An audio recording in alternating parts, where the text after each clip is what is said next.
안녕하세요. Welcome back to Consumer Vibes. It's been a long week, you guys. Oh, 보고 싶어. Anyway, welcome back. You have just tuned in to how I travel the world in 45 days, visiting 10 countries all by myself. Yes, I did that. If you're new to this channel, make sure that you hit the subscribe button and also go catch up on old videos because so much has ensued. And today we venture into day 30. Without further ado, let's get right into the video. It's Consumer Vibes. It's Consumer Vibes. It's Consumer Vibes. It's Consumer Vibes. It's Consumer Vibes. Welcome to day 30. So before we kind of get into the activities of the day, I just want to give you some context because I feel like it's needed, honestly. So day 30, I am in South Korea. Now, I have mentioned in a few of my videos and clips that I'm a cashless person. So what that means is that I would prefer to use a credit card, then I pay off my credit card at the end of the month and all of that. So needless to say, when I traveled, I just felt I'll be okay with my credit card. So I did not bring my debit cards along. And that was my big dilemma in South Korea because in Asia, cash is king, and that is something that someone told me at the DMZ tour because I'm like, dang, I don't have any cash. This is just making things annoying, unbearable. And I think also part of that didn't allow me to purchase different things because some places it's like cash only, they prefer not to have the card. So my life was kind of getting a bit challenging in South Korea. So day 30, I wake up determined. I'm looking up online, what are some of the other ways that I can get cash in my hand, physical cash? And I looked up a Citibank and I was thinking, oh, I do have a Citibank account. Maybe I can go there, show my ID card. They could probably access my US bank or something, or maybe give me a pseudo bank where I can just transfer or wire money into. I was just willing to do any and everything. I decided to go visit a Citibank that I found online, called an Uber, and then I went over to Sam City, which is near Seoul. And then I get there and the Citibank is nowhere to be found. I don't know if it was relocated, but then I had to give up because I had plans for that day. So when I quickly realized that the bank, I wasn't finding it and it was getting late and it was eating into the time that I had booked to go to the Gyeongbokgung palace to get the Hanbok, I was like, you know what? I'm just going to get into another Uber to go there and figure it out later.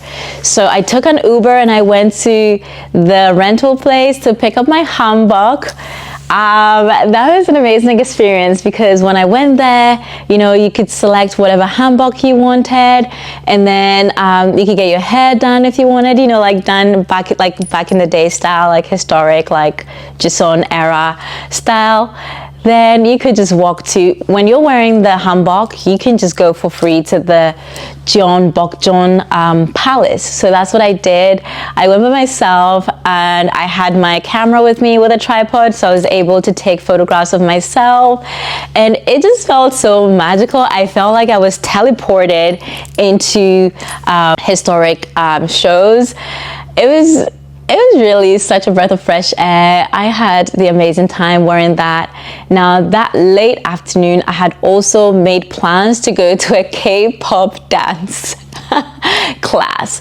So because I had gone to the Hanbok place and I was thinking, I looked it up, honestly, you guys, it was supposed to take me maybe 15 minutes to leave from the palace to this dance class.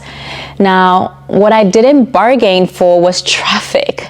So the class was in Gangnam style, Gangnam. Okay, so leaving from the Gyeongbokgung Palace all the way to Gangnam took forever, so I was late for the class. Then I get there and I was able to join halfway into the dance class, which, it was fine. I just really wanted to try something K-pop, Like I said, I am such a South Korean fanatic. It's like through and through, honestly. So we go and then there's all these dance and then they teach us dun, dun, dun, dun, dun, dun. You guys, I'm gonna try to put some clips in there. I finally watched the final video. It's somewhere on YouTube.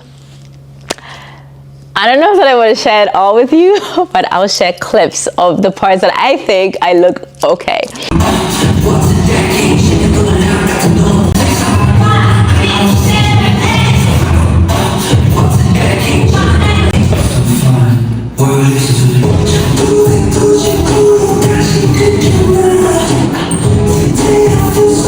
After the dance class that night, I had booked an Itaewon pub crawl. So that was my first time going to Itaewon, never been. So I went back to my hotel, took an Uber, went back to my hotel, got refreshed, you know, took a quick shower, and then I headed to Itaewon. Now, when I got to Itaewon, it was raining, and I was like, where is this pub? And, you know, I finally found it. But basically, it's like just visiting different spots throughout the night. I believe we did about 3 spots. And, you know, you're there with a group of tourists. It's a thing that you can book on the tour apps. And I met different people, had so much fun. We were all dancing, having fun. I did not get home till 4 a.m., I believe, around there.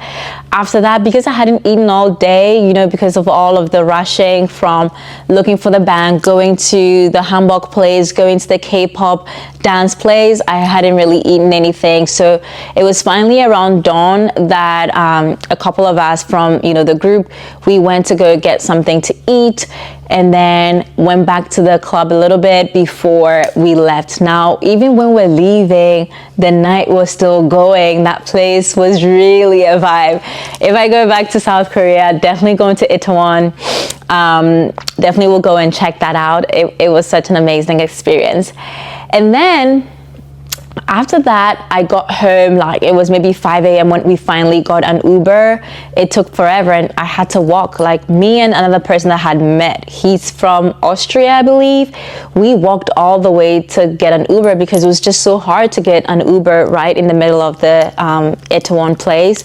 It was just so hard, so we had to get out of it to get it. I didn't have cash anyway, so I couldn't even take a normal taxi. I had to take an Uber.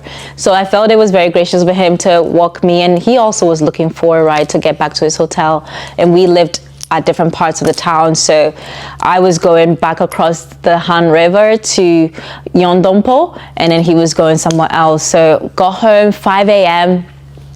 and I called my sister and I'm like, I'm so tired. After I showered and got into bed, I called her and I'm like, hey, I really need cash. You need to help me out. So my sister is so great. She woke up, she got up and then she went to get me money from Western Union. So by the time I woke up, the money was ready for pickup. I called an Uber, and this was now day 31. So day 30 ate into day 31, and by the time I got home, it was already day 31. Woke up pretty late, and then I called an Uber to take me from Gyeongbokgung to Ansan. That's how far I had to go to get a Western Union on a Sunday in South Korea. So I finally got there, but while I was going, my Uber driver's name is Kan Yoon.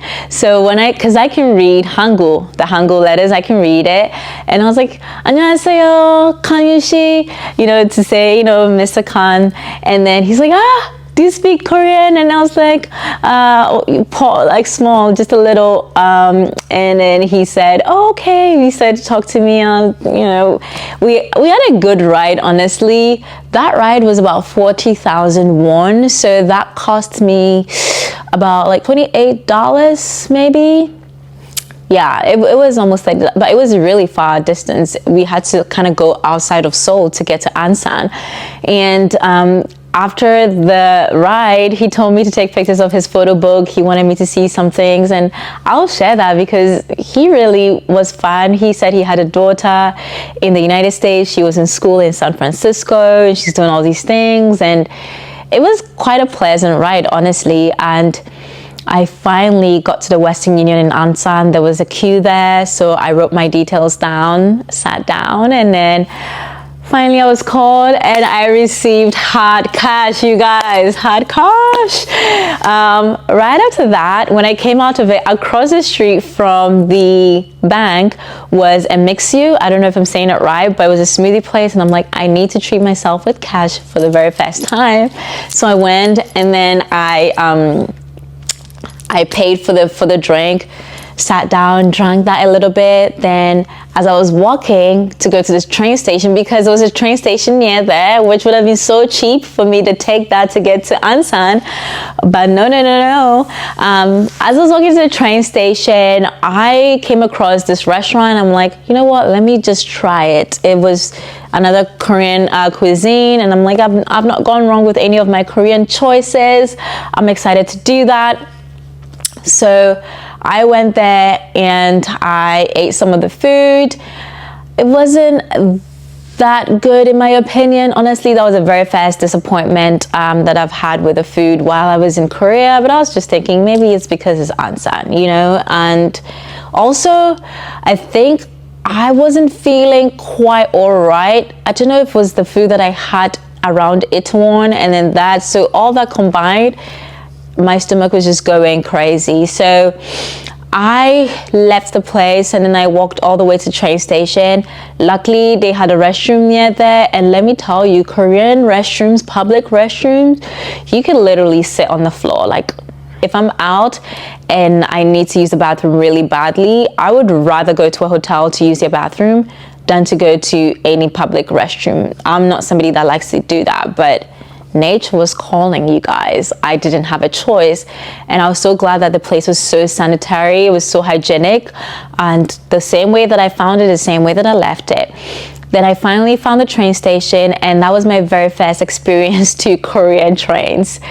Let me tell you, you guys, you can go to the same platform. Behind you, the train is going to a different place. In front of you, the train is going to a different place. So it wasn't the easiest to navigate. It's not like the Chicago CTA system where it's easy. I know that when I cross over, I'm going north. I cross the other side, I'm going south. It's not like that. Finally asked for directions, and I had good Samaritans help me out. Finally made it to the city. So I had just little time before I went for my games nights and cruise nights. So I had booked another tour that evening to go play games and have a picnic by the Han River and also take an evening cruise on the Han River. So I was excited to do that, and because there wasn't enough time, I just had enough time to get to the hotel, change really quickly.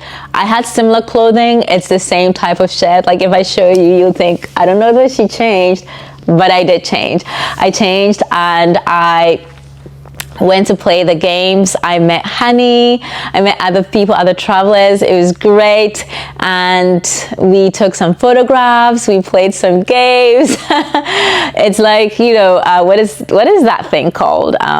Squid Game. So some of the games from Squid Game we played. It was very fun. The tour guide was amazing. After everything was done, we went on the, you know, river cruise, the Han River. It was beautiful just looking at it. And Korea is such a beautiful city. To think that within 70 years they've been able to develop that much. Yeah, I'm thinking Ghana, we need to step up our game. Ghana, rise up. Let's get those skyscrapers. Let's clear the areas, you know. We can do more, we can do better. I can't wait for us to really develop as a country, but I can only hope. And I'm praying for Ghana. I digress. But we did the cruise and then I went back to my hotel. At that point, it was maybe around 11 p.m.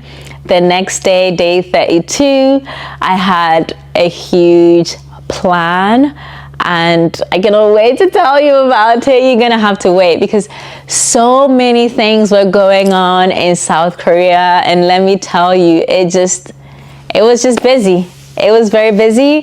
Thank you so much for your huge support. It means a lot already. Make sure that you like this video, share. Subscribe to my YouTube, and 안녕하세요. See you same time next week, and it's bye.